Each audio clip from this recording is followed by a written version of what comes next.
Hola, buenas tardes a todos y a todas. Les damos la bienvenida a este taller virtual de ingreso a la investigación, destinado a estudiantes avanzados que estén interesados en presentarse en becas de la universidad y en la CIM. La idea de este encuentro es contar un poco en qué consisten los requisitos de inscripción a las becas, cuáles son los grupos y proyectos de investigación radicados en el CEIS, y bueno, intercambiar algunas experiencias. En primer lugar, me presento, soy Betina Favero, en este momento soy la codirectora del Centro de Estudios Históricos a cargo de la dirección, y bueno, con Mayra Moreira, que está también dentro del consejo directivo del CEIS, planteamos la posibilidad de armar este taller con la idea de presentar algunas experiencias de quienes van a compartirlas ahora en un ratito con ustedes, como becarios, algunos graduados y otros estudiantes, ir de alguna forma u otra tratando de colaborar, digamos, en este nuevo mundo, en este ingreso a la investigación para quienes estén interesados en ello. Presento a quienes van a estar hoy con nosotros. Son Carolina Germinario. Carolina es profesora en Historia, tiene una beca tipo A de la Universidad Nacional de Mar del Plata, y su tema, o su proyecto, su tema de investigación es Identidades Federales y Prácticas Políticas en Coyuntura de Crisis, Dolores y Monsalvo durante el levantamiento de los Libres del Sur, 1838-1841. También está Mayra Moreira, que también es profesora en Historia, que tiene una beca tipo A de la Universidad Nacional de Mar del Plata, y su tema de investigación es Religión, Política y Compromiso Social, las religiosas y la constelación tercermundista en la Mar del Plata de los años 70. Gabriela Quiriti, que también es profesora en Historia, tiene una beca tipo A de la Universidad Nacional de Mar del Plata, y su tema es Espacios de articulación entre sectores de las Fuerzas Armadas y la Iglesia Católica en la postdictadura, 1983-1989. Paula Rossi, que es estudiante del profesorado y la licenciatura en Historia, tiene una beca de estudiante avanzado de la Universidad Nacional de Mar del Plata, y su tema es Los rituales andinos en las ilustraciones de la primera Nueva Crónica y Buen Gobierno, una propuesta teórico-metodológica a partir de los estudios sobre performance. Y por último, Francisco Mosevicki, que es licenciado en Historia, profesor y licenciado, tiene una beca tipo B, Universidad Nacional de Mar del Plata, y su tema de investigación es Los conscriptos del servicio militar obligatorio, Juventudes, Identidades y Emociones, provincia de Buenos Aires, 1968-1976. Así que, como verán, los becarios que nos van a contar un poco su experiencia son de distintas temáticas, de distintos espacios de investigación, de distintos grupos. Un poco la idea fue esta, dar a conocer estos trabajos y que ellos también les cuenten un poco cuáles son las líneas para ingresar a estas becas. Así que les cedo la palabra a Mayra, para que, bueno, arranquen nomás. La idea es que hablen primero ellos, perdón, para organizarnos, que hablen primero ellos, y luego el que tenga consultas, por el chat pida la palabra y yo lo vamos organizando. Adelante, Mayra. Bueno, bienvenidos a todos. Para empezar, queríamos contarles un poco de qué consta el CEIS y cuáles son los grupos de investigación que actualmente forman parte. Bueno, el Centro de Estudios de Investigación en Historia, vamos a contar primero las autoridades. Como dijo Betina antes, ella está a cargo de la codirección, y dentro del equipo de la comisión se encuentran, José Bustamante, que es del área argentina, Karina Bianculi, del área de las ciencias sociales, tiene su cargo en antropología, Darío Lorenzo, que forma parte de la cátedra de Historia Moderna, Historia Moderna, lo dije bien, al igual que Gisela Coronado, que forma del área de la historia medieval. Silvana Ferreira es historia del siglo XIX, no quiero pifiarlo. No, siglo XX, siglo XX. Siglo XX. Antonio Galarza, que es el área americana. Y bueno, después estamos Alejo y yo, que representamos a los becarios. Ambos estamos cumpliendo nuestra beca en el área argentina. Bueno, el Centro de Estudios Históricos es un núcleo de investigación científica que coordina estos grupos que acabo de mencionar, y la importancia que tiene este centro es que sirve como un espacio de divulgación, de encuentro, de reunión, de intercambios para, desde nuestra universidad hacia el resto del país. A partir de este centro de investigación se organizan distintas jornadas y encuentros donde todos los investigadores tenemos la posibilidad de mostrar nuestros proyectos, nuestros avances y las investigaciones que vamos llevando a cabo. Bueno, como dije antes, hay distintos grupos de investigación que responden a las distintas áreas de nuestra carrera, que van desde la historia antigua hasta el área argentina. Entonces tenemos el grupo de investigación de estudios medievales, el grupo de investigación en historia moderna, el grupo de investigación de historia rioplatense, el grupo de investigación en didáctica de la historia, historia y memoria, movimientos sociales y sistemas políticos en la Argentina moderna, Nova Lectio Antiquitatis, problemas y debates del siglo XIX y actores y poder en la Argentina del siglo XX. Estos son los que forman parte actualmente. Bueno, esto es nuestro puntapié inicial y esta actividad sale del Centro de Estudios Históricos. Nos interesaba que como estudiantes avanzados y también como graduados tuviesen la posibilidad de conocer cuáles son los requisitos y cuáles son los pasos a seguir para iniciar en la investigación, ¿sí? Que es algo bastante complejo y si uno por ahí tiene las ganas, está bueno que aprovechemos este espacio, que puedan realizar todas las preguntas que quieran para poder ayudarlos y que empiecen a dar sus primeros pasos. Bueno, Carolina nos preparó una presentación sobre los requisitos y los pasos a seguir en las 3 instancias de investigación, tanto para beca SIN como para universidad, en sus becas tipo A, estudiante avanzado, y tipo B, que ya les vamos a contar de qué se trata. Bueno, Caro, no sé si querés empezar. Sí, bueno, hola, primero, ¿cómo están? Gracias por sumarse. Lo primero, digamos, que a decir es que esto que yo armé es en base a mi experiencia personal, así que después, digamos, pueden venir las preguntas sobre cuestiones más a detalle, digamos, esto es lo que puedo compartirles a través de haber tenido beca SIN, beca estudiante avanzado y ahora beca A, así que soy una becaria de por vida, pero bueno, un poco lo que armé. Algunas cuestiones, digamos, básicas, que lo primero es que es una beca, es un estipendio, que es decir, es un salario que, digamos, hay miles de formas de becas, las que estamos comentando acá son todas de pagos mensuales y uno lo que tiene que presentar es principalmente un proyecto de investigación. En el caso de SIN, SIC para estudiantes y la de estudiante avanzado duran 12 meses, lo que es beca A dura 3 años y beca B son 2 años, que son un programa de becas que está orientado para graduados que se inician o terminan, digamos, estudios de posgrado.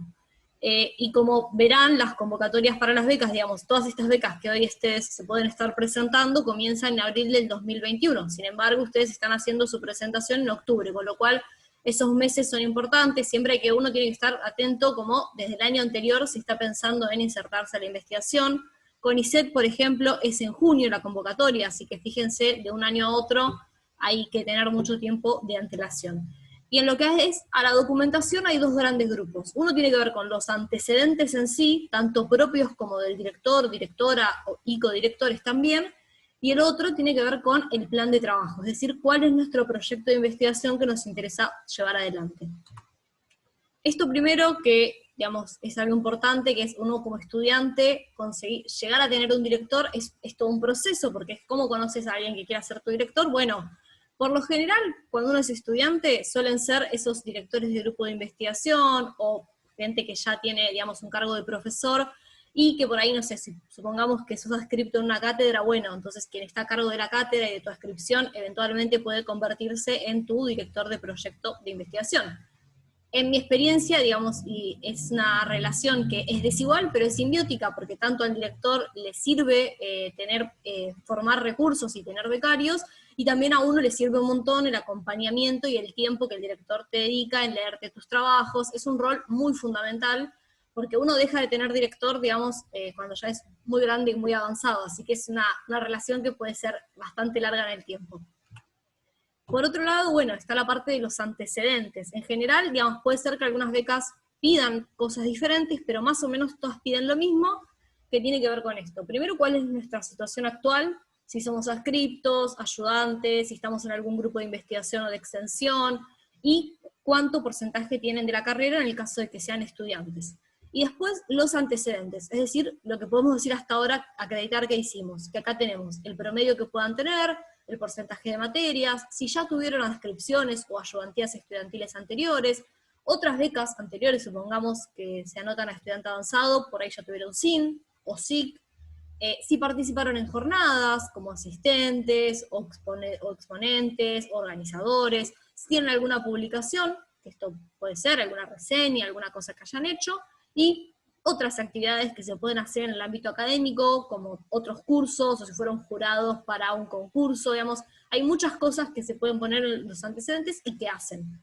Por ejemplo, para lo que es las becas de la universidad, si tienen algún idioma, también eso les puede sumar algún puntaje, así que hay como varias cositas que hacen a los antecedentes. El plan de trabajo, más o menos, es este esquema que acá les muestro, este documento, si quieren después alguien pedírmelo, se los puedo compartir, es, digamos, simplemente una guía, pero es el plan de trabajo básico, o sea, plantear un problema y el estado de la cuestión de ese problema, es decir, qué otros historiadores o investigadores han dicho ya sobre eso, plantear una hipótesis, objetivos, la metodología de las fuentes que se van a usar, un cronograma, y esto que es algo clave, cómo este tema que yo quiero investigar o este problema se inserta en otros, ¿no? En otros más grandes o en otras problemáticas que muchas veces puede ser que los estén investigando nuestro director o la gente, digamos, del mismo grupo o cátedra en la que participamos. La bibliografía, y después en algunos casos de becas se pide también cuáles serían justamente los aportes de nuestro proyecto. Bueno, acá le voy a poner un poquito más. ¿Qué es cada cosa? ¿No? SIN, SIC, UNMDP. El SIN es el Consejo Interuniversitario Nacional, donde están reunidos los rectores de todas las universidades nacionales, y tiene las becas Estímulo a las Vocaciones Científicas. Es un estipendio mensual que más o menos es como una ayudantía, y como punto de partida tienen que tener el 50% de la carrera. SIC es la Comisión de Investigaciones Científicas, es de la provincia de Buenos Aires. El CEIS, digamos, firmó un convenio el año pasado, así que a partir de ese momento es que podemos aplicar también a estas becas, que hay becas para estudiantes y también hay becas para graduados. Está toda la información en la página del SIC. Y después las becas de la UNMDP, que tenemos 30 para estudiantes avanzados, que como punto de partida tienen que tener un 65% de la carrera, y el estipendio es un monto fijo más un cargo ayudante alumno que hay que cumplir las funciones docentes. Y en lo que es beca A son 20 becas, y en total son 40 horas, y la beca B lo mismo, son 20 becas y 40 horas. Después, bueno, el plan de trabajo, esto también va a depender mucho de cuál es el tema, problema, periodo que trabajamos, va a depender mucho del director, pero en síntesis, en general, lo que se evalúa son dos cuestiones, factibilidad y calidad. Que la factibilidad, por lo general, está dada en si lo que nosotros estamos diciendo que vamos a hacer es real que lo podemos hacer en un año. En un año o en 3 años, o el tiempo que sea de la beca. Porque hay que tener en cuenta en un cronograma, digamos, todos los pasos que hay a seguir, a realizar en lo que es la investigación científica. La realidad es que las becas de estudiante de un año, por lo general, están pensadas y sirven para que uno haga el primer trabajo de esta parte, digamos, recopilación y análisis bibliográfico y recolección heurística. Todas las otras partes también las puedes ir haciendo, pero la producción de resultados más genuina viene ya en una instancia más, digamos, de una vez que estás graduado, ¿no? Y luego lo que es la parte de la calidad, que esto también, digamos, nosotros en las disciplinas sociales o humanísticas a veces nos juega en contra porque se nos evalúa las becas de la misma manera, digamos, que se evalúan para otras carreras que tienen otros otras disciplinas que tienen otras maneras de llegar a los resultados, entonces eso a veces, si bien las comisiones evaluadoras están separadas por disciplinas, los criterios a veces uno le pasa que te piden, por ejemplo, cuestiones éticas, todas esas cosas que nosotros es como que nos cuesta porque no las tenemos tan presentes. Y por último, bueno, estas reflexiones que de vuelta son históricamente personales, totalmente personales, que tiene que ver con lo que implica formar parte de la universidad pública. Cuando uno tiene una beca de investigación de la universidad pública, muchas veces sentís que tu remuneración no tiene que ver por ahí mucho con todo lo que estuviste trabajando, pero la realidad es que para que el sistema funcione, para que siga habiendo jornadas, para que siga habiendo revistas, que son todas cosas que son ad honorem, lamentablemente las tenemos que hacer y hay que ponerle onda y seguir trabajando, y algo que yo creo por lo menos que viene cambiando últimamente tiene que ver con un trabajo más colectivo, que por ahí antes el investigador en historia trabajaba un poco más en soledad, y ahora por ahí estamos empezando a entender que es necesario también se puede como compartir las experiencias. Creo que este taller es una muestra de eso en parte. Así que bueno, después, si alguien quiere, o ahora voy a tratar de mandarlo por el chat, así que ya les queda ahí si a alguien le interesa. Bueno, como dijo Caro, estos son un puntapié inicial, pueden preguntar todo lo que quieran. Cuando asumimos estas becas tenemos ciertas responsabilidades y compromisos porque forma parte de nuestro trabajo, como por ejemplo la entrega de informes. En el primer año de nuestra beca debemos presentar un informe sobre los avances.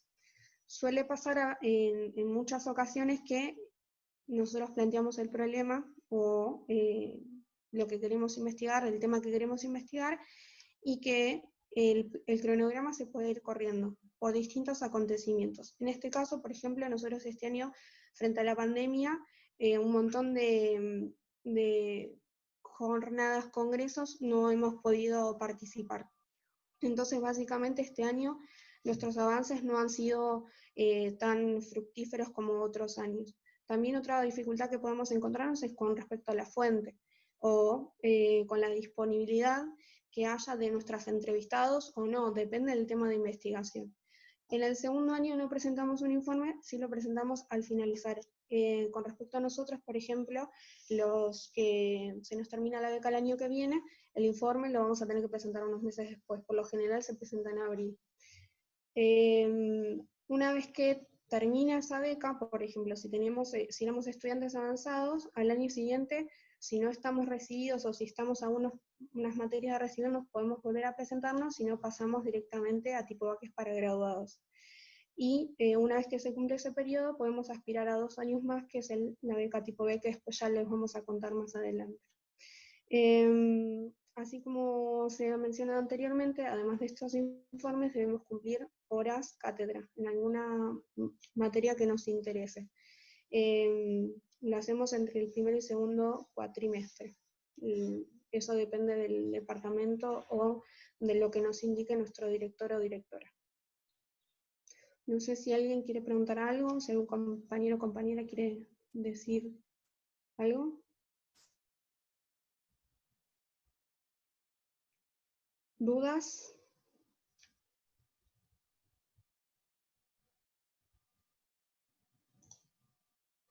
Acá preguntan si hay una extensión mínima para el plan de trabajo. Sí. No estoy segura, pero creo que eran 6 páginas Hay en una el máxima formulario. en realidad. Sí. En el formulario indica exactamente la extensión que tiene que tener el resumen, los antecedentes, la bibliografía, bueno, y después está el formulario personal. Voy a agregar algo, si me permiten. A veces les ponen cantidad de páginas o cantidad de palabras por formulario, ¿sí? Depende de qué tipo de beca sea. Así que eso tienen que estar muy atentos. En el caso de la universidad son páginas y son 6. Y por supuesto, bueno, no les da el tamaño de letra ni el tipo de letra, así que siempre se juega con eso y hacer la letra bien chiquita y agrandar los espacios, Los márgenes, márgenes, el achicar espacio entre caracteres, todo. Exacto, Todo para que entre. tácticas destinadas a hacer que el espacio de esas 6 páginas, de esas 6 benditas páginas, rindan más y uno pueda agregarle, porque por lo general con lo que uno más sufre es con la bibliografía. ¿Cómo para citar a todos los textos que yo tengo que citar de mi estado de la cuestión, de lo que quiero que entre, qué sé yo, que además me queda media carilla después para citar todo, entre todo lo que te pide? Por eso siempre también es muy interesante prestarle atención mucho a los reglamentos de las becas. Porque ahí te dicen, siempre cuando se abren las convocatorias, suben todos los archivos que uno se tiene que descargar para poder hacer la presentación. Lee bien el reglamento para saber qué tiene que ir en cada instancia del formulario y saber cuánto te tiene que ocupar cada cosa. Y después, bueno, se empezarán a jugar con los márgenes, con los tamaños, con la sangría. El reglamento y preguntar, digamos, siempre estar atento a quién es el responsable, porque uno como facultad, como la facultad, como unidad académica, tiene un responsable de investigación y la universidad a su vez tiene un secretario, o sea, un área de investigación. Entonces, a veces puede ser que las cosas primero tienen que pasar por la facultad, no para mandarla directo a la universidad. A veces puede ser que la facultad te pida, no, pero además tenés que tener una carpeta de color. O sea, como hay muchas cosas que lo importante siempre es preguntar, no quedarse con la duda, ir y preguntarle a, ¿vos sos el responsable de esto? Tal cosa. Porque después si no llega el último día y estamos todos ahí corriendo, me falta esto. De todas formas, en esta instancia, por lo que tiene que ver con el aislamiento, va a ser todo virtual, digamos, entonces los archivos no tienen que imprimir como normalmente se tienen que hacer esas carpetas con una gran cantidad de hojas, o sea que se ahorran la parte de impresión, pero sí, como dice Carolina, tienen que averigüen lo que más puedan por todos los canales que haya de comunicación, sea la facultad o la universidad.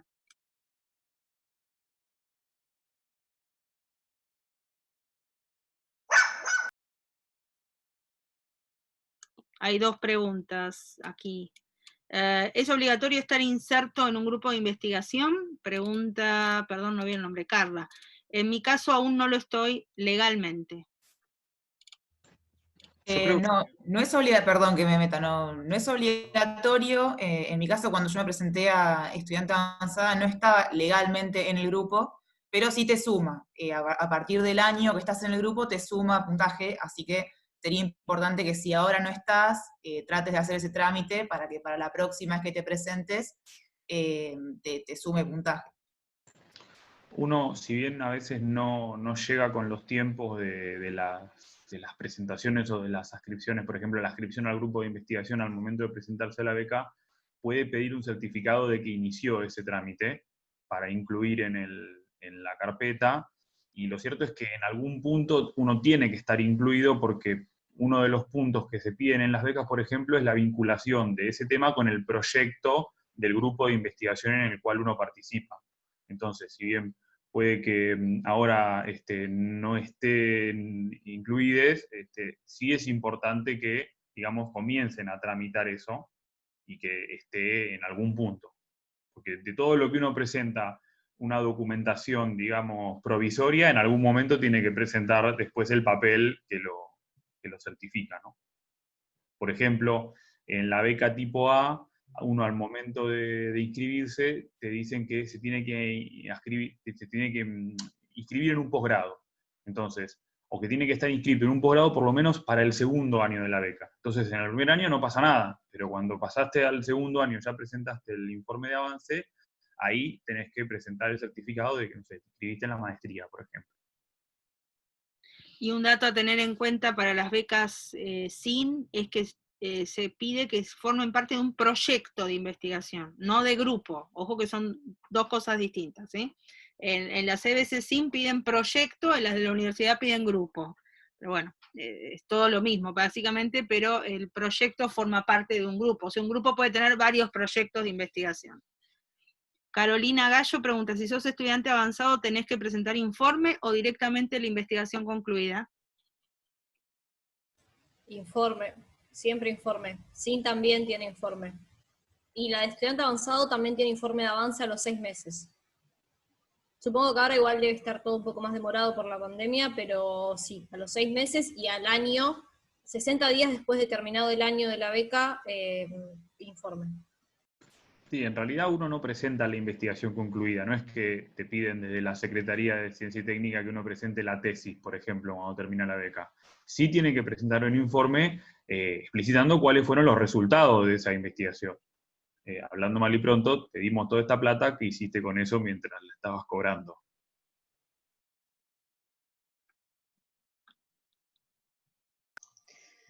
Además de eso, por ejemplo, si empezamos siendo estudiante avanzado o si tuvimos SIN o SIC antes, puede ser una investigación que continúe o se puede modificar, ¿sí? Pero si pasamos a...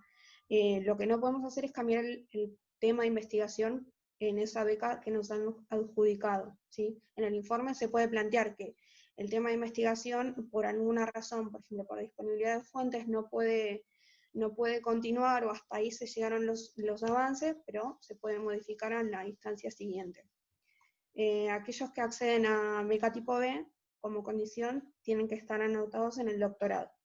Y en nuestra universidad el doctorado requiere una entrevista, una presentación de un proyecto y la posterior entrevista, además de otras cuestiones burocráticas como documentación, título, antecedentes, currículum, lo que sea. Como condición necesaria. Y no necesariamente tenemos que estar incluidos en un doctorado en nuestra universidad, se puede optar por un doctorado en otra universidad. No sé si alguien más quiere preguntar algo.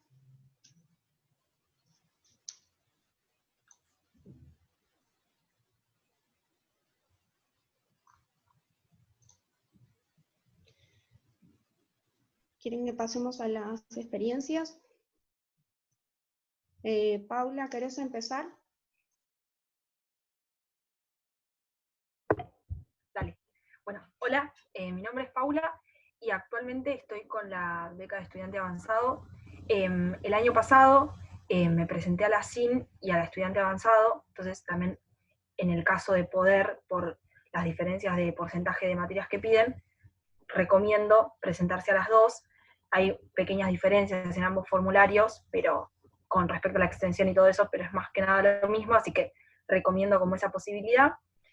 Y bueno, como dijo Caro en la presentación, al ser el primer año es como súper inicial lo que estoy haciendo y lo que voy a presentar. Entonces, en lo que claramente lo que me centré es en la recopilación y el análisis de bibliografía y en también como ese trabajo, ¿no? Yo cuando me presenté, el título era bastante el título con el que estoy trabajando hoy, y quiero leerlo como para mostrar también cómo uno va haciendo, digamos, ese embudo en la medida en que uno empieza a investigar. Y el título en un primer momento era Entre arqueología e historia, una aproximación inicial al análisis de las prácticas sociales incaicas y la cultura material en las ilustraciones de la crónica de Felipe Guamapoma de Ayala, primer Nueva Crónica y Buen Gobierno.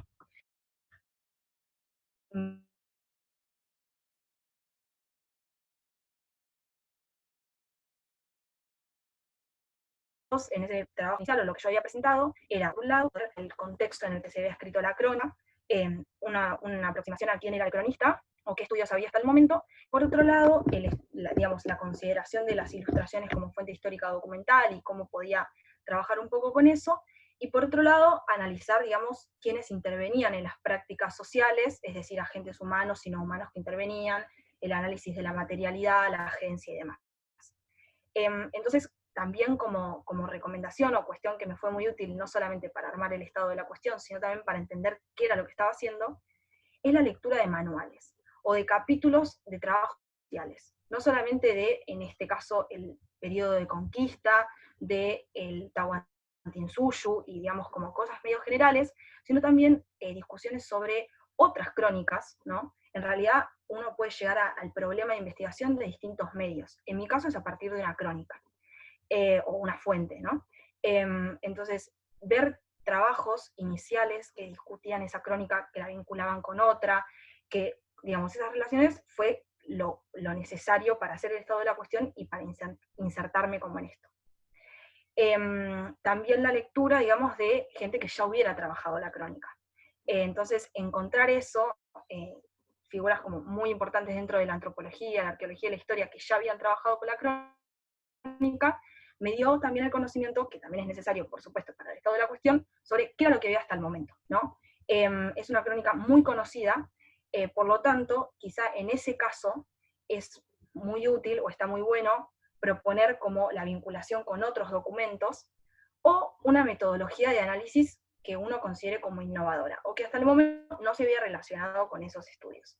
Ahí es cuando, junto con este proyecto de investigación, por supuesto, obvio, me pareció necesario poder delimitar eso. Entonces, una vez que pude recibir esa beca y salió, empecé a delimitar, bueno, qué metodología podía usar para abordarlo, por un lado. Y por otro lado, en qué me podía centrar de la crónica. O sea, prácticas sociales es como, bueno, toda la crónica, y no iba a poder pasar en una tesis de licenciatura prontamente. Entonces, decidir que me interesaban, digamos, las prácticas rituales o la religiosidad andina, también llevó a la lectura de otros manuales con respecto a esas temáticas, y bueno, recientemente la decisión de, bueno, qué metodología me parecía interesante poder analizar. Y ahí es cuando entré, digamos, los estudios sobre performance. Muchos artículos, muchos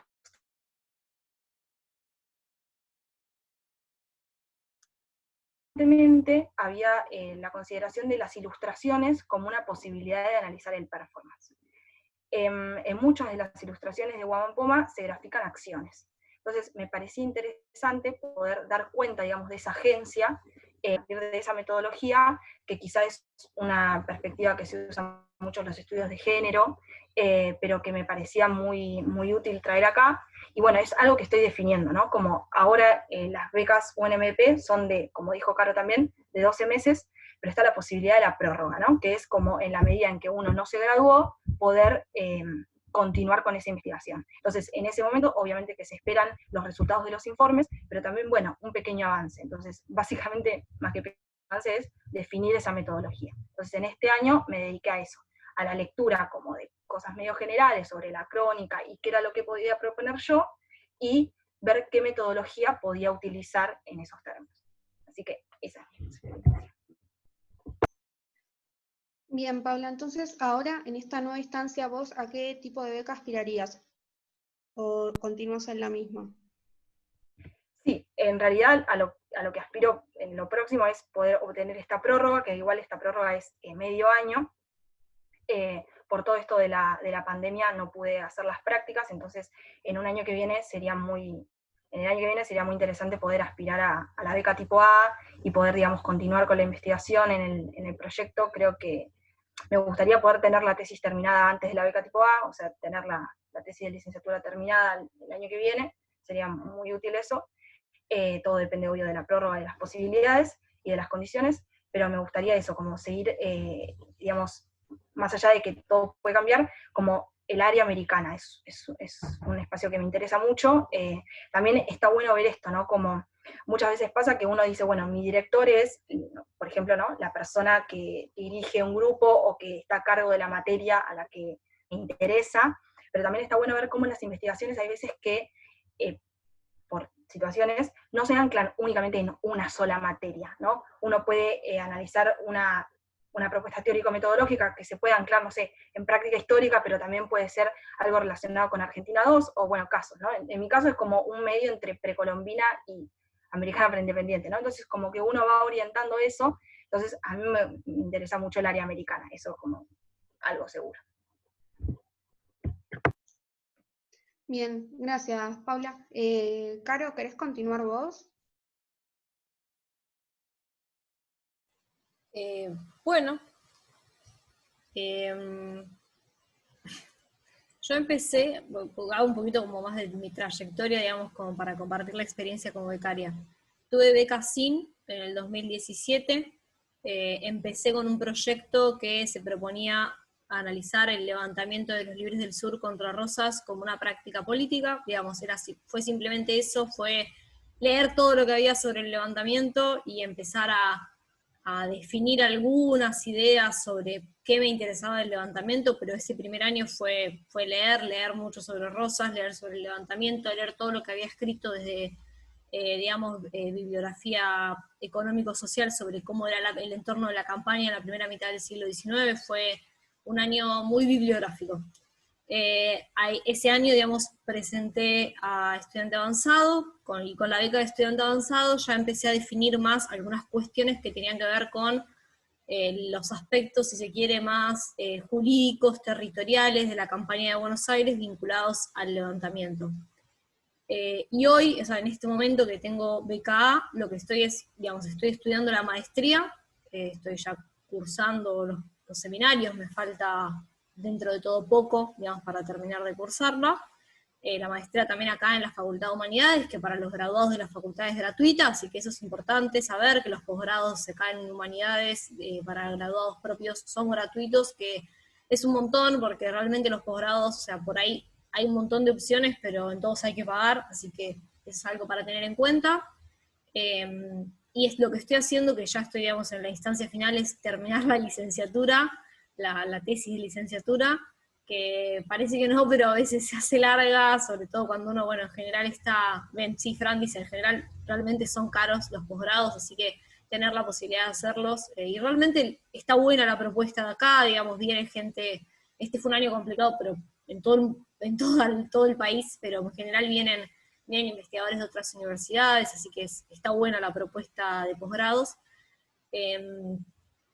Estoy terminando lo que es la tesina de la licenciatura, que es un análisis del levantamiento desde una perspectiva relacional y espacial, que bueno, me costó bastante construir no solo el objeto de estudio, sino la perspectiva, muchos mapas, muchos tipos de fuentes, desde cartas, diarios, bueno, de todo. Y bueno, pero o sea, es parte, digamos, del camino que uno va eligiendo. Y o sea, en mi caso particular, yo formo parte de un proyecto de investigación que dirige Valeria Silberto, que ella es a su vez mi directora, que aborda, digamos, problemas que tienen que ver con la campaña de Buenos Aires entre 1750 y 1850. Así que, digamos, mi problema, digamos, construye a ese proyecto mayor en el cual hay otros becarios, y bueno, está Valeria y otros investigadores formados. Y digamos, el título del proyecto que leyó Betina, el de las identidades federales, es el proyecto que presenté para la BKA, que es lo que espero o quiero, digamos, concretar con la maestría, o sea, con lo que sería la tesis de maestría, que tiene que ver con pensar este levantamiento en una cuestión de las dinámicas al interior del federalismo, que es algo que para el rosismo, digamos, el segundo mandato y los años 40 no está muy investigado, hay un poco una vacancia historiográfica, digamos, no una vacancia, pero sí un consenso en creer que el federalismo en los 40 era un animismo, digamos, monopolizado por Rosas, y bueno, yo creo que por ahí no era tan así, que había algunos matices, y me parece que el levantamiento y estos actores que están ahí en la campaña son una muestra un poco de eso, de que había más complejidades al interior de ese federalismo. Y bueno, o sea, esa es mi experiencia hoy. Después, bueno, si hay preguntas o lo que sea, seguimos. Bien, Caro, gracias. Francisco, ¿querés continuar vos? No sé si hay alguien que tenga alguna duda, yo los estoy instando a que nos pregunten lo que quieran.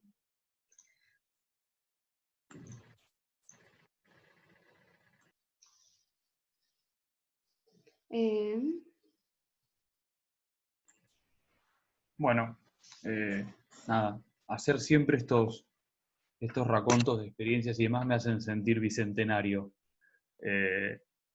Yo arranqué con mi proceso de investigación allá por el 2012, hace 8 añitos.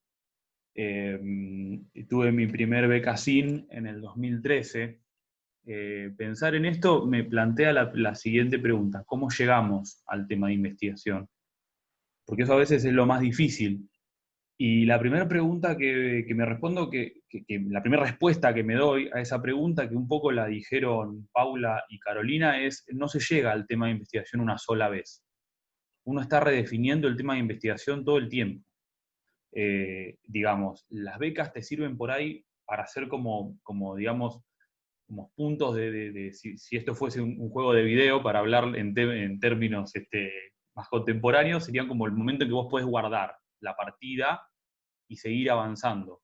Porque uno se presenta a la beca, presenta su proyecto, define cuál es su tema, porque lo tiene que hacer para la presentación, y si eso es aceptado, digamos, porque todas las becas son evaluadas por un comité de investigadores formados y de renombre dentro de cada una de las instituciones a las que se presenta, si es aceptado y la beca se la dan, bueno, tiene como una devolución, esa retroalimentación que te dice, bueno, elegiste bien hasta acá y podés seguir avanzando. Pero, digamos, hay distintas cosas que te van replanteando cuál es el tema de investigación al que te podés dedicar. Yo, por ejemplo, si no, nunca me hubiese adscrito a Introducción a la Práctica Histórica, ya por el 2011, no habría llegado a mi tema de investigación original, al primero que tuve. Porque gracias a esa adscripción, en un momento, Elisa Pastoriza me convocó a ayudar en unas jornadas, y en esas jornadas, en uno de los breaks, en uno de los espacios de café, me puse a charlar con Mónica Bartolucci, y ahí ella me empezó a preguntar a qué me quería dedicar, qué era lo que me interesaba, hablamos de los militares en general, y ahí me dijo, vos lo tenés que investigar a Rattenbach, y a través de esa charla y de otras charlas que fuimos manteniendo en sucesivo, pude definir mi primer tema de investigación, y con ese tema presentarme a Beca SIN 2013 y 2014. Pero no me quedé ahí. ¿Por qué? Porque uno no solamente se adscribe, ¿sí? Y esa adscripción le permite repensarse tanto en su rol docente como en su rol de investigador, porque hay adscripciones a docencia y hay adscripciones a investigación. Uno participa a jornadas. Participar a jornadas es importantísimo. Escuchar no solamente a otros investigadores formados que presentan sus temas, sino nosotros acá dentro del CEI tenemos la excelente posibilidad de participar en jornadas de jóvenes investigadores, y eso nos permite tener el pantallazo de cómo van los investigadores de nuestra propia generación, es decir, qué están pensando nuestros colegas en formación.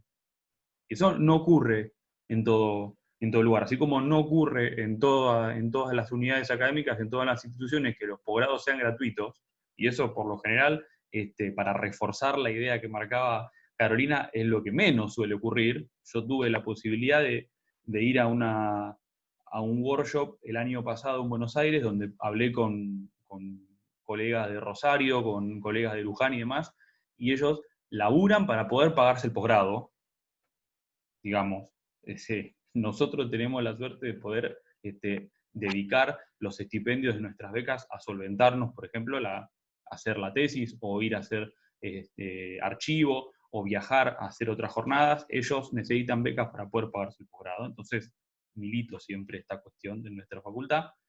Entonces, participar en jornadas es muy importante, actualizar la bibliografía constantemente, ¿sí? Si hay grupos de nosotros en nuestro proyecto, siempre tenemos reuniones de actualización bibliográfica, eso nos permite repensar nuestro tema. Yo, gracias a ese grupo de lectura que formamos durante un tiempo, pude ir llegando cada vez más cerca a lo que es mi tema actual, o lo que es mi campo actual, que es la historia de las emociones, y ir puliendo mis intereses y mis objetivos hasta el tema al que llegué hoy, que es las emociones relacionadas al servicio militar obligatorio, las emociones de los conscriptos.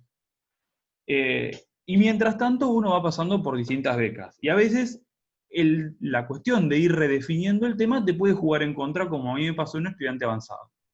En estudiante avanzado yo estaba en un momento en un punto de inflexión, en un momento de mucha bisagra entre mi tema original y el tema con el que llegué a BKB, y por cuestiones de indefinición no obtuve la beca. También hay que tener en cuenta que hay varias cosas que te pueden jugar en contra a la hora de presentarse una beca. No solamente el proyecto que uno presente.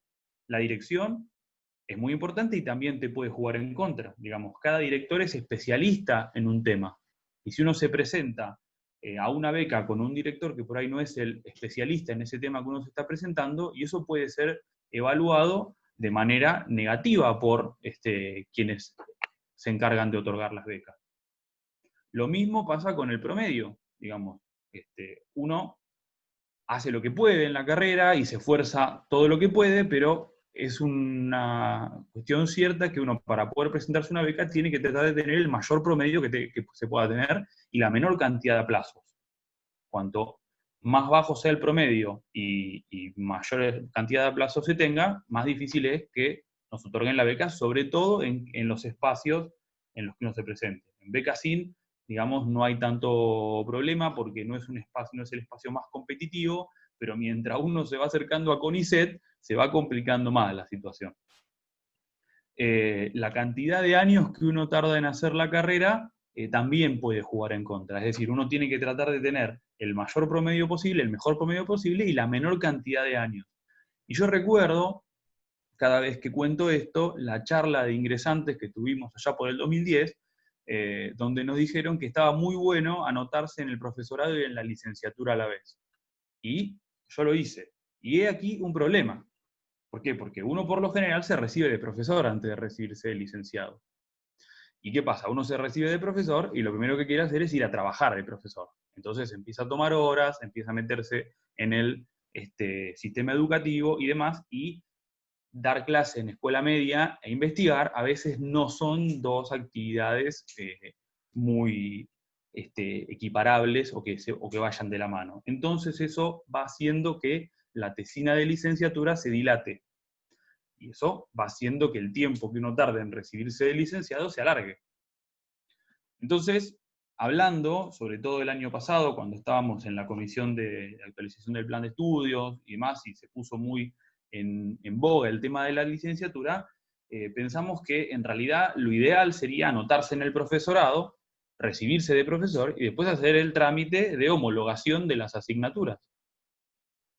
Entonces, no te cuenta todo ese tiempo que tardaste en recibirte de licenciado desde que arrancaste el profesorado. En fin, son todas cuestiones que uno no sabe cuando arranca la carrera, a veces te asesoran bien, a veces te asesoran mal, pero que son cuestiones que hay que tener en cuenta, así como decíamos al principio de la charla, que hay todas pequeñas artimañas, por decirlo de alguna manera, para poder adecuar el formulario, el plan, el proyecto a las 6 páginas. También hay otras cuestiones esas que hay que tener en cuenta a la hora de presentarse. Y después uno elige si es profesor o licenciado en función de todas esas cuestiones, proyecto, dirección, antecedentes también. Es importante, importantísimo inscribirse, porque aunque no se lo crea, una inscripción suma puntos a la hora de presentarse, y los antecedentes, a veces un punto o medio punto puede ser la diferencia entre quedar dentro de las becas otorgadas o quedar fuera de las becas otorgadas. En fin. Perdón, Fran, sí. Un comentario, porque para que no nos vayamos tampoco todos llorando. Pero no, digo que es importante saber que hoy en Argentina, por lo menos, con nuestro título de profesorado universitario, se puede iniciar posgrados y se puede hacer carrera de investigación, aún sin el título de la licenciatura. La licenciatura obviamente te da esa primera experiencia de escribir una tesina que es súper significativa y aprendés un montón. Pero bueno, el profesorado igual también nos habilita a entrar a ese camino, así que, pobre profesorado. No, ni hablar, ni hablar. Tanto el profesorado como la licenciatura, gracias Caro por la aclaración, tanto el profesorado como la licenciatura son títulos de grado habilitantes, digamos. Uno puede pasar del profesorado al doctorado sin tener que pasar por ninguno de los posgrados intermedios, ni siquiera por la licenciatura. Depende de cada escuela, depende de cada director. Mi directora, que es Mónica Bartolucci, mi codirectora, que está presente en la charla, nos motivaron a llevar adelante la licenciatura, digamos, porque si bien no es lo que más apremia, digamos, es, como decía Caro, un esfuerzo y una manera de iniciarse en la ardua tarea de escribir una tesis, ¿sí?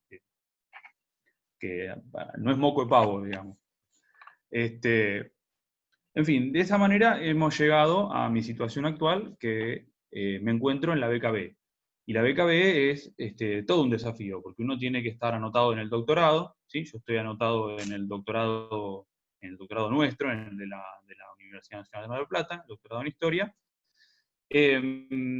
Y para poder anotarme, me silencié. Para poder anotarme, como contaba Mayra hace un rato, tuve que pasar por el proceso de presentar el proyecto, ¿sí?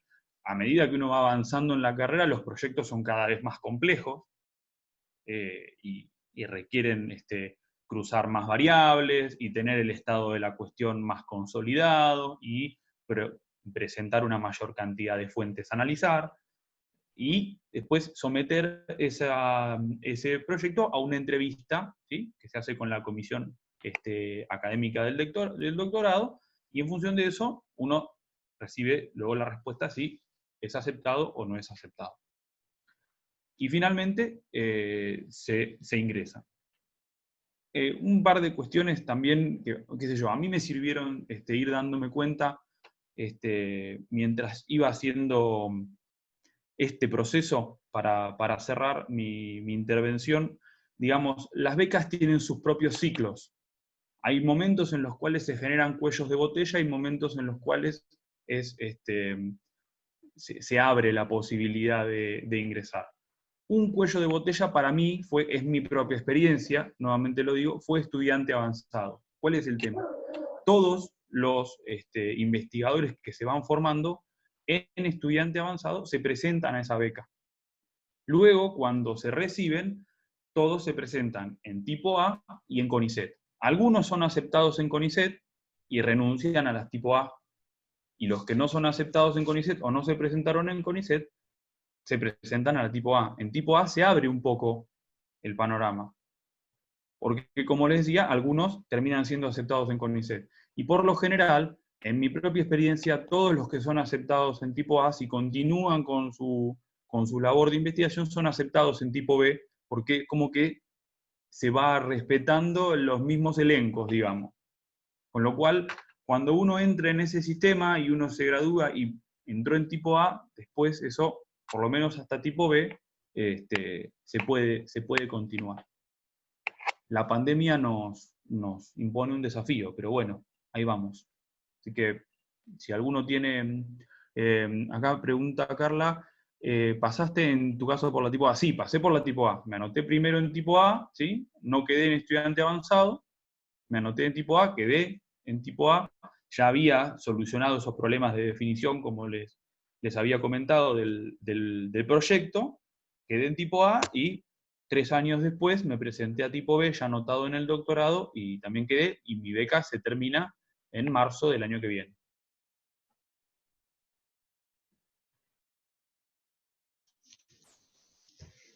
Bueno, voy a continuar yo. En mi caso es bastante particular porque yo me presenté 2 años a beca de estudiante avanzado y no quedé puesto, creo que era 54. O sea, lo último estaba yo, después. ¿Cuál era mi circunstancia? Mi proyecto de investigación, o lo que yo quería investigar, estaba en un grupo que es Historia Social Argentina. Mis directores en ese momento investigaban cuestiones relacionadas con la salud y la enfermedad. Y lo que yo quería investigar, o lo que a mí me interesaba, era investigar religión. Estaba convencida que quería estudiar movimiento tercermundista, y el proyecto siempre tenía esa problemática. Estaba bien planteado, pero me restaba no estar inserta en el proyecto de mi grupo. Entonces ahí perdía un montón de puntaje. Cuando me recibí de profe, mi directora me propuso, Adriana Álvarez, buscar un nuevo codirector que no estuviese en el grupo en el que ella forma parte, para aumentar mis posibilidades de ingreso a beca. Entonces se le pidió a otro grupo de investigación, en mi caso pedimos al grupo de Marcelo. Mariano Fabris aceptó codirigirme, así que pude ingresar. A mí se me termina la beca tipo A el año que viene. Definí el tema de investigación, que eran las congregaciones religiosas femeninas. Me interesaba ver cuáles eran estas religiosas que decidían formar parte del movimiento tercermundista y el periodo en los años 70. El proyecto no quedó, otra vez quedé puesto creo que 24, pero como decía Francisco hace un ratito, la mayoría de los que habían obtenido beca tipo A su vez habían obtenido CONICET, entonces renunciaron un montón y pude entrar.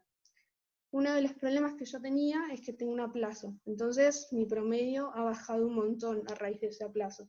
Y es un filtro. Son 20 cupos y implica que tengas un buen proyecto, una buena dirección, que tengas un buen promedio. Son distintas las alternativas que se daban. Y bueno, ya estoy preparando todos los papeles para la presentación del doctorado, ya envié todo a la comisión, así que estoy esperando la entrevista. El año que viene me toca tipo B, y son los últimos 2 años que tengo de beca. Ha sido para mí una experiencia increíble. Investigar es una actividad muy interesante, no sé, es hermoso poder compartir lo que a uno le interesa, recibir comentarios, críticas, devoluciones de tus compañeros, de investigadores súper formados. La verdad que la beca me ha permitido asistir a un montón de jornadas y congresos, y bueno, ahora estoy finalizando la tesina de licenciatura. Espero defenderla dentro de poco, y ya estoy camino a la tesis de maestría, que era con lo que me había presentado en la beca tipo A. Así que ahí estamos, finalizando y concluyendo distintas etapas. No sé si Gaby quiere contarnos su experiencia, si alguno tiene alguna pregunta. Bueno, si no hay preguntas ahora, cierro y cuento un poquito de mi experiencia y después hacemos una ronda de preguntas si quieren. Bueno, en gran parte comparto muchas de las experiencias que obviamente les contaron los chicos, porque bueno, el camino del becario tiene muchos puntos en común. En mi caso, llegué a la investigación, digamos, como una paracaidista, porque yo en el 2014 me anoté en el profesorado y no en la licenciatura, porque pensaba que nunca en mi vida me iba a interesar investigar. Me parecía una actividad, como dijimos al principio, en la cual vos te aislás, una actividad muy aburrida. Bueno, no tenía pensado para nada dedicarme a la investigación. Bueno, cursando la carrera, después de un seminario que realicé, recibo una invitación a participar de un grupo. A mí me interesaba, siempre me interesó, y por eso me metí a estudiar historia, lo que es el área de Argentina, y en particular la historia argentina reciente. Entonces ingresé al grupo de Actores y Poder en la Sociedad Argentina del siglo XX, que bueno, ya lo comentó Bettina, es uno de los grupos de nuestra universidad. Y a partir de ahí empezó mi camino como bueno, investigadora en formación y como becaria. Primero tuve la beca de estudiante avanzada, me presenté a CIN y a estudiante avanzada en el 2019, y bueno, gané la estudiante avanzado, y ahí fue mi primera beca, y este año seguí con lo que es la beca tipo A. Este es mi primer año de lo que es la beca tipo A, y estoy finalizando mi tesina de licenciatura también, que bueno, como dijimos, lleva su tiempo. Y comencé a cursar lo que es la maestría en historia también en nuestra universidad. Para no explayarme demasiado y no aburrirlos con lo que es mi trayectoria personal, yo no les exagero cuando les digo que a mí la obtención de la beca de estudiante avanzado me cambió la vida, ¿no? Y no es una exageración.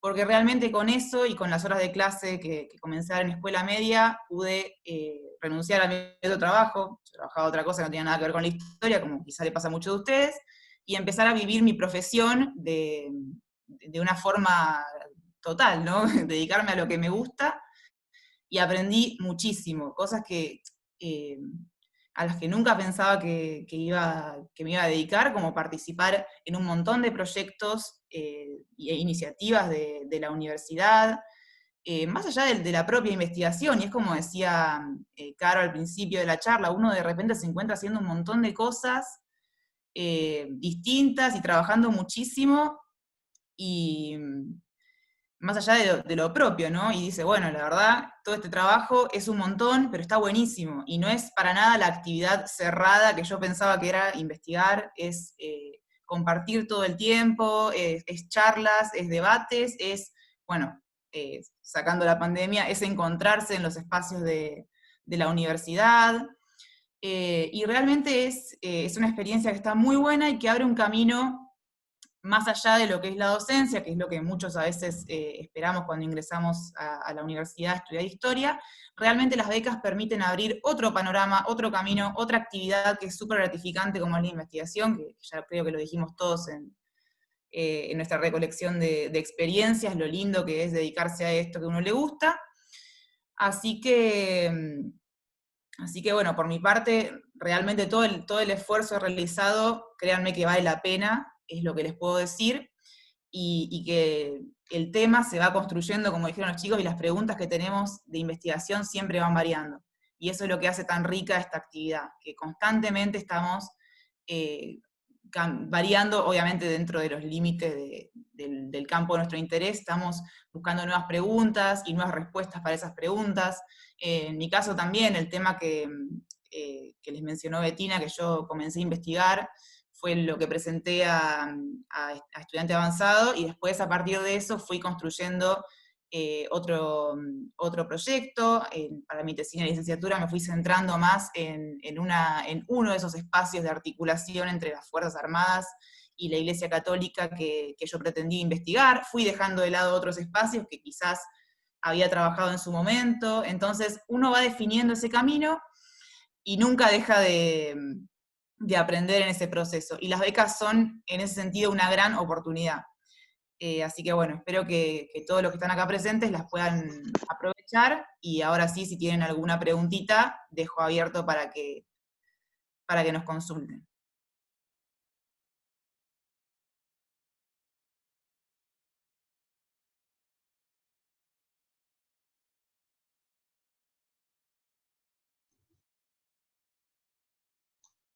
Están un poco callados nuestros compañeros. No sé si Bettina o si alguien quiere decir algo. Pregunto algo que yo ya me lo respondí en su momento cuando fui becaria, pero estaría bueno que cada uno de ustedes lo manifieste. ¿Cómo se lleva, y sobre todo al principio, cuando uno empieza con una beca, esta cuestión de ser investigador o investigadora por un lado y también tener horas de clase en media o en un terciario? Digo, uno tiene que, ¿no? En lo laboral me estoy refiriendo básicamente, y que creo que es importante que alguno de ustedes lo responda, ¿no? ¿Cómo llevar estas dos cuestiones a la vez? Y después en determinado momento decidir, ¿no? Me quedo con esto, me quedo con aquello, porque bueno, llega un momento en que uno tiene que definir.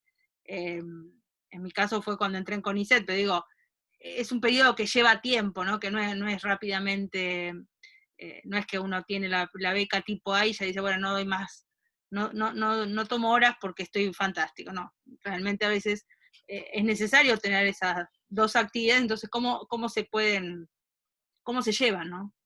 ¿Es posible llevarlas a cabo las dos, sí o no? Yo quiero contestar que hay distintas etapas, pero alguna frase de abuela que siempre hay que tener los huevos en distintas canastas. sobre todo en esta etapa tan inicial, en la que, digamos, como bien decía Fran, a veces pueden pasar cosas que el universo de las becas es súper competitivo, y a veces se presentan, por ejemplo, la de la universidad, que son la A y la B, que son 20, uno no sabe qué otros colegas están del otro lado. Puede haber gente de otras facultades o de la misma unidad académica que estén en una situación por ahí más avanzada que nosotros, y no porque nuestro trabajo esté mal, nos quedamos sin beca. Entonces, en ese recambio en el que uno va pasando de estudiante avanzado de A a B, si bien hoy son becas, tanto la A como la B, que, digamos, con el estipendio que incluyen, te permiten más o menos vivir, digamos, o sea, la situación económica es complicada para todos, pero están pensadas para hacer un salario prácticamente completo, o sea, se le puede tener hasta horas, digamos, de colegio aparte, pero es un salario que te permite vivir, con lo cual no necesitas tener 1.000.000 de horas aparte. Pero esto pasa, digamos, puede pasarte que vos terminas una etapa de beca y te anotás a otra y que no quedes. Entonces, en ese recambio, digamos, siempre está bueno la parte de la docencia, no perderla. Por lo menos para mí, o sea, como bien decía Bettina, puede ser que uno llegue a la instancia en la que definitivamente digan, bueno, sí, me quedo con la investigación si tenés la oportunidad, o la docencia universitaria si tenés la oportunidad, pero a veces el mi propio sistema, que es tan competitivo y bastante muy embudo, ¿no? Como decía Pau, puede hacer que nos quedemos sin beca. Entonces siempre me parece que la parte de la docencia no hay que olvidarla, por lo menos en experiencia. Sí, no solamente por la cuestión económica, que es obviamente fundamental, pero también por el simple hecho de experimentarlo, ¿no? No quedarse solamente con la investigación, salvo que lo tengan redefinido, que es lo que quieren hacer para toda su vida, pero yo creo que hay que aprovechar este momento, que se puede hacer las dos cosas y no morir en el intento, para hacerlo y para no quedarse con las ganas, y son actividades que se complementan, por lo menos en esta etapa se pueden complementar bien, y que sirve muchísimo también para llevar cuestiones de la investigación al aula, que también está muy bueno para mejorar nuestra práctica docente.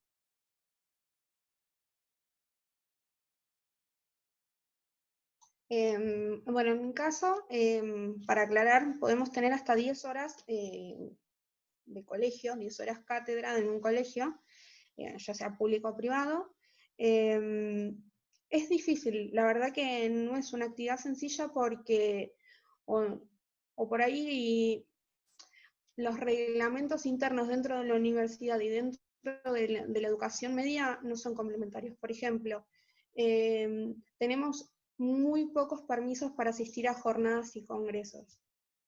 Y si asistimos, el certificado por ahí no todas las instituciones lo toman como válido. Algunas ni siquiera, por ejemplo, en algunos colegios, sobre todo los privados, lo ven con buenísima cara y están re contentos que vos tengas ese espacio de formación de intercambio, pero para otras instituciones es como que faltaste ese día a trabajar. Entonces uno tiene que también equiparar y ver, bueno, ¿qué me interesa a mí? Hacer las dos cosas, y bueno, tengo que tratar de acomodarme los horarios en el colegio, o tratar de ver a qué congresos puedo asistir, aunque sean 2 o 3 por año, o lo que pudiesen. Ahora lo que nos benefició la pandemia es presentar en los que se pudieron realizar de manera virtual, cosa que por ahí en otro momento no hubiese sido posible viajar. Se han realizado congresos de forma virtual, entonces presentamos nuestro trabajo y hay muchos que fueron gratuitos, entonces la verdad que eso ha sido positivo. Después, en cuanto a la universidad, se termina la beca y la realidad es que te quedaste sin trabajo, que es algo que se debate y constantemente lo estamos charlando. Bueno, ¿qué pasa con este recurso que la universidad ha formado? Lo importante es que ustedes puedan tener una inscripción y seguir insistiendo por ese lado, por el lado de la docencia universitaria, que en algún momento se abre o un llamado a concurso para estudiantes o un llamado para graduados, que puede ser, no me acuerdo bien exactamente cómo es el nombre, pero creo que es ayudante simple, Ayudante graduado, ahora, ayudante graduado. Bien, entonces es una alternativa y una posibilidad. Y uno no deja de estar presente en la facultad, que eso es fundamental. Uno cuando se va de la facu es muy difícil después volver a insertarse en el sistema, volver a participar, estar presente en las jornadas, y a su vez también pierde la posibilidad de estar actualizado en lo didáctico, en lo bibliográfico. La verdad que la investigación te llena de un montón de herramientas que, como dijo Gaby, después pues la podés utilizar dando clases, desde nuevas perspectivas, nuevos autores, nuevas metodologías. Es complementaria la actividad, pero no es sencillo. En mi caso no me resultó sencillo. Digamos, en algún momento ninguno de nosotros tuvo antecedentes y se tuvo que presentar a una beca. Los antecedentes se van formando. El gran valor que tienen las becas SIN, digamos, es que son bastante abiertas, accesibles, y uno se puede presentar si no tiene realmente antecedentes. Eso es lo interesante de las becas SIN. Por eso es que se llaman estímulo a las vocaciones científicas, lo cual significa, ¿te interesa investigar? Bueno, anotate que nosotros te ayudamos a que arranques, ¿sí? También por eso es que el estipendio justamente es el menor de todas las becas a las que uno puede acceder. digamos, es la forma de comenzar. Es la forma de comenzar. Y presentándose, ya uno se va haciendo se va fogueando en lo que es el modo de producción becario y va participando y va entendiendo cómo es. Es es una gran experiencia, aunque uno no quede, es una gran experiencia. Porque, digamos, el hecho de no quedar implica tener una pauta para mejorar, para poder volver a presentarte. Y las becas SIN son todos los años, igual que las de estudiante avanzado. Sí, ahí es importante, Fran, tener en cuenta esto de lo que decíamos más temprano, de ver los reglamentos de las becas, porque cada beca, digamos, por lo general es sobre un puntaje, sobre 100 puntos, y cada cosa, o sea, hay distintas categorías, lo que hoy mostraba más temprano en el PDF. Por ejemplo, en la SIN, si yo no me equivoco, si era por lo menos cuando yo me presenté, 50 puntos de los 100 era tu promedio y la cantidad de materias que tenías aprobadas, con lo cual, digamos, si tienes un buen promedio ya tenías muchas chances, otros 20 puntos era el plan de trabajo, 10 puntos el director, y después tus antecedentes, es decir, adscripciones u otras cosas, solamente 10 puntos, con lo cual pesa menos. Hoy, por ejemplo, una beca, en las becas B, eso es como que se va invirtiendo el sistema, ¿sí? A medida que uno va avanzando. Entonces, hoy la beca B pesa menos en cuanto a porcentaje de puntaje, tu promedio y cuánto tardaste en recibirte en la carrera, que por ejemplo la cantidad de publicaciones que tenés, o si tenés cargos docentes. Entonces, o sea, cada beca, cada instancia va evaluando distintas cosas. Por eso cuando ustedes ven, por ejemplo, cuando se publican las resoluciones, van a ver que están los nombres y hay distintos como puntajes, distintos cuadraditos completados con puntos. Eso es importante saberlo, porque ahí más o menos uno se puede dar una idea de si tiene chance o si no tiene chance. Y esto que decía Fran, vos te presentas por ahí estudiante avanzado y no sé, tuve flojo en la parte de antecedentes docentes. Bueno, entonces tengo que adscribirme para el próximo año. Estuve flojo en la parte de dirección. Y bueno, entonces quizás tengo que ver si con un director que esté más afín a mi tema, o qué es lo que me falta. Entonces eso es importante ver cómo cada beca evalúa los distintos rubros, sería. Sí, también, digamos, no es que sea tan fácil si tu director no está muy afín a tu tema ir a cambiar de director. No, bueno, eso ya no me meto con los directores, cada uno. No hay, digamos, masas disponibles de directores esperando a que sean elegidos por bueno, los... cambias de tema entonces. No, pero... Quería decir, perdón. Sí, perdón, Paula. Habla y después digo. Que siempre la elección del tema va muy de la mano del director que uno tiene. Uno digamos, por ahí alguien preguntaba cuál es el proceso de ingreso a un grupo de investigación, a un proyecto.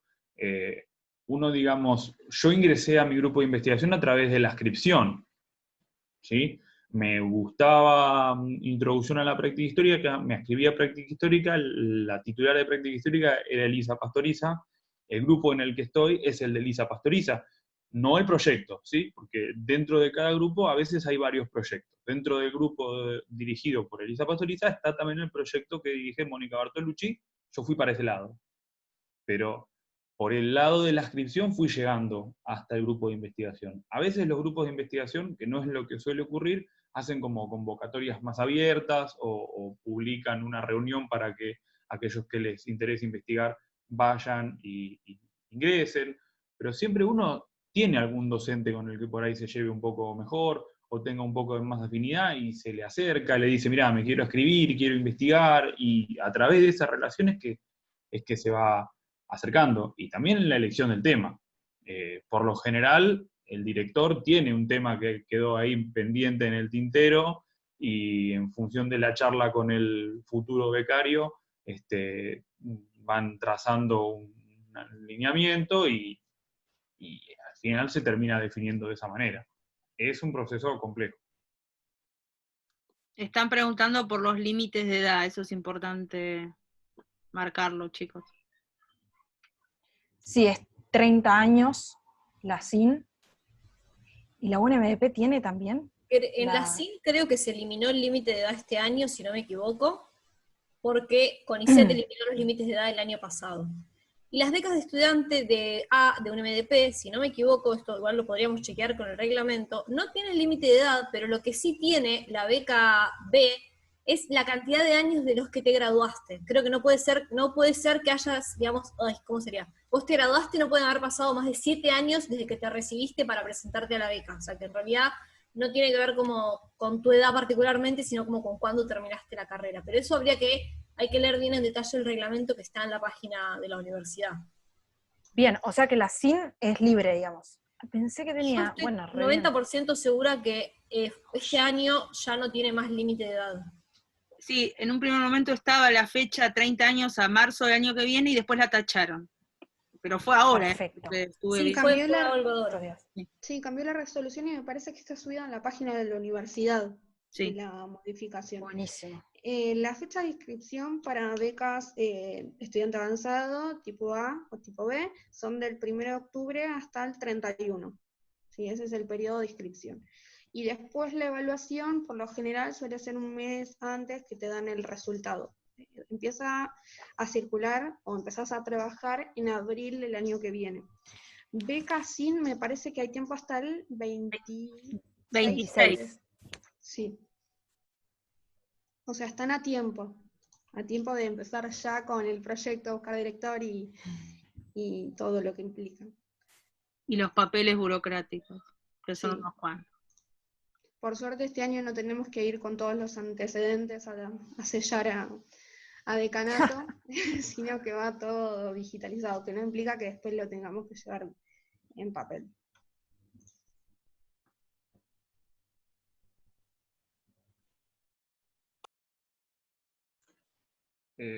También, como Bueno. decía Carolina, perdón, Juan Cruz, dale, adelante. No, seguí. No hay problema.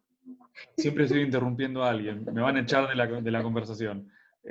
No, lo último que les quería decir era que, como bien decía Carolina, a medida que uno avanza en esta trayectoria, digamos, las cosas que se solicitan, digamos, o las cosas que pesan, van cambiando.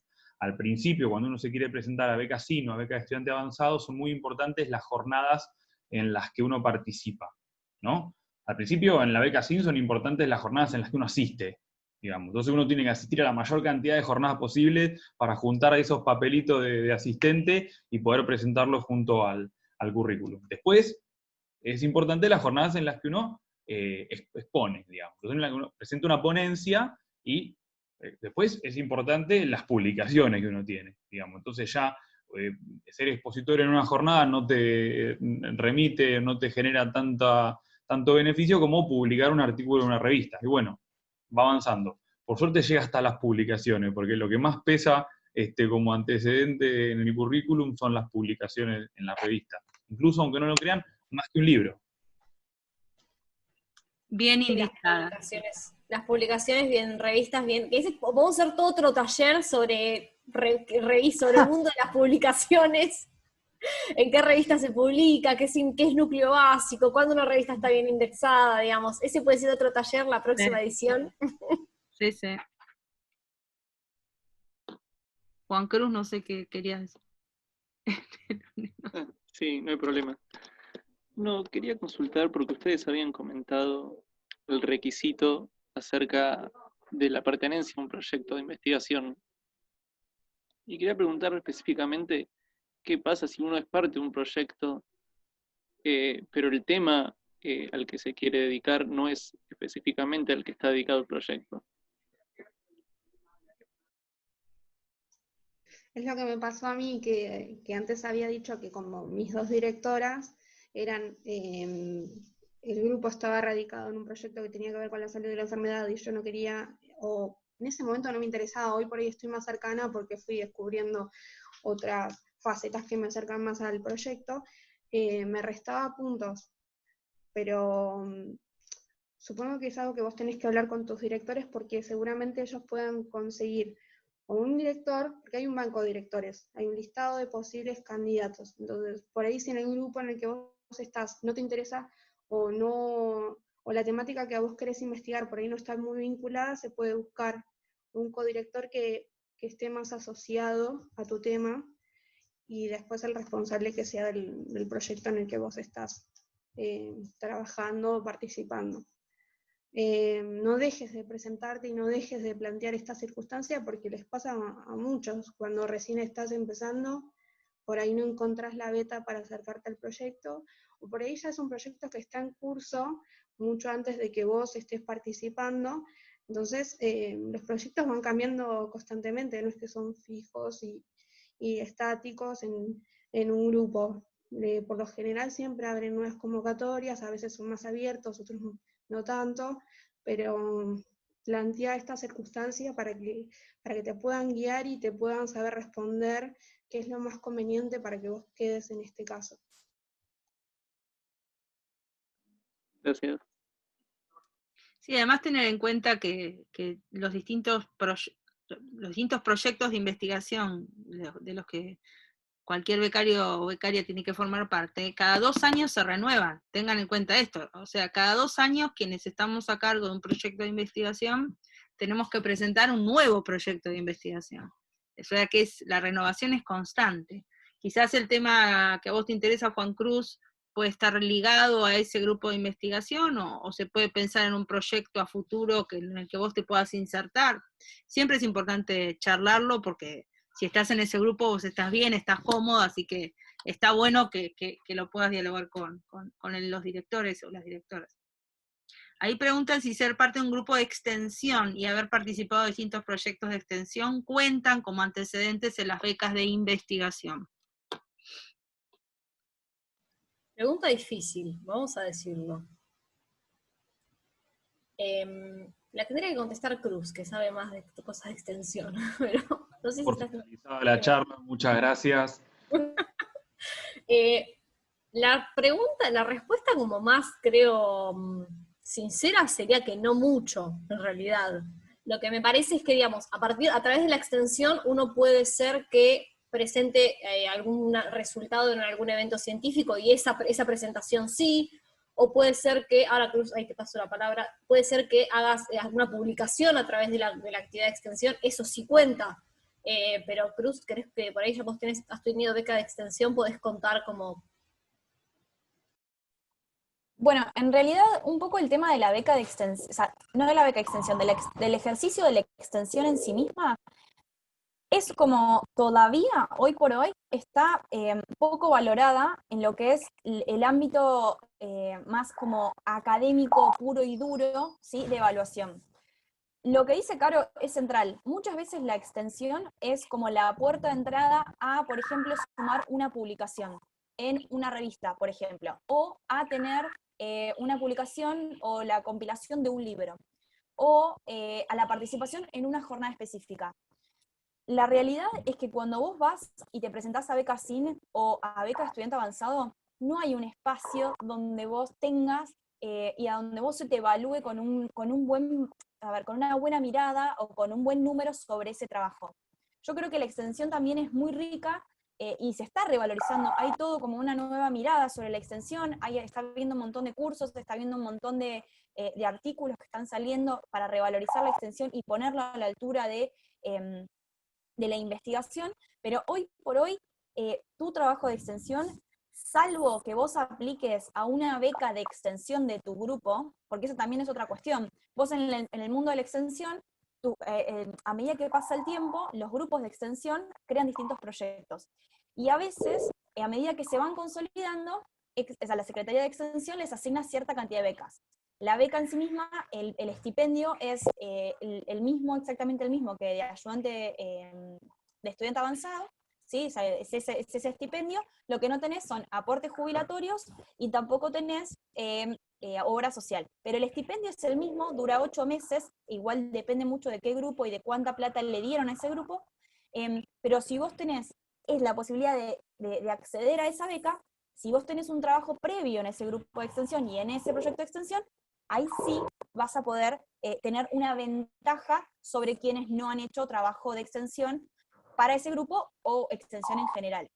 Entonces, a ver, con esto no quiero desestimar ni invitarlos a dejar la extensión por completo, porque creo que es un trabajo súper rico y que aprendés en el campo muchísimo, pero sí es real que si su intención es la investigación y que realmente su currículum sea bien valorado, por así decirlo, hay que siempre pensar que a veces el laburo de extensión nos lleva muchísimo tiempo que tal vez no está justamente retribuido.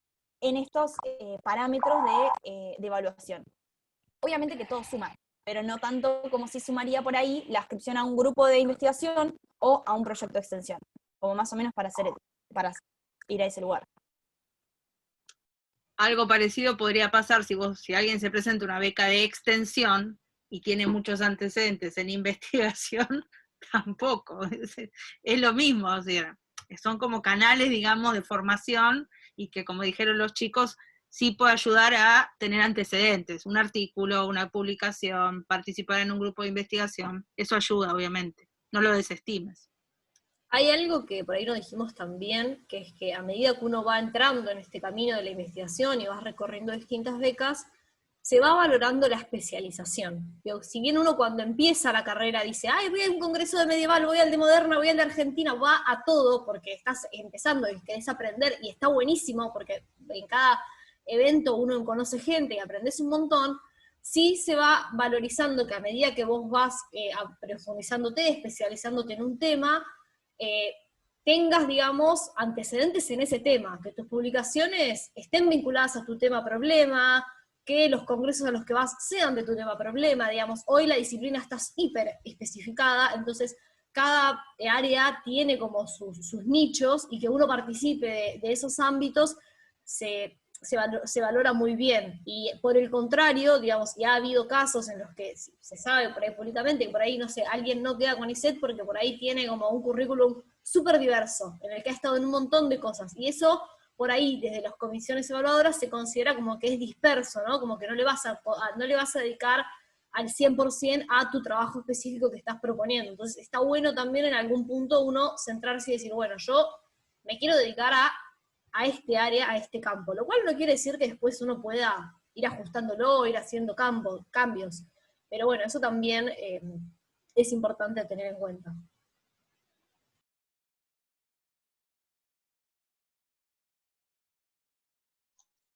No sé si alguien quiere preguntar algo más. No. Cerramos acá. Finalizamos. Bueno, les agradecemos mucho su tiempo, que hayan estado, que nos hayan acompañado y consultado. Obviamente estamos, creo que hablo por todos, disponibles por si tienen alguna duda o si algo les quedó en el tintero, o cuando estén armando el formulario o cuando estén armando el proyecto, si quieren consultar algo. Estaría bueno que se acerquen, que chusmen la página de SAIS, que todo el tiempo estamos subiendo jornadas, congresos, estamos tratando de divulgar todo lo que podemos de la mayoría de los investigadores. Tenemos página en Facebook, también en Instagram, así que pasen por todas las redes. Y nada, les agradezco también a mis compañeros que compartieron su experiencia, a Betina, y no sé si se fue o no José, que también desde el SAIS nos estuvieron acompañando en este evento. Bueno, y yo desde el CEIS, gracias por participar, a los chicos y las chicas por organizarlo,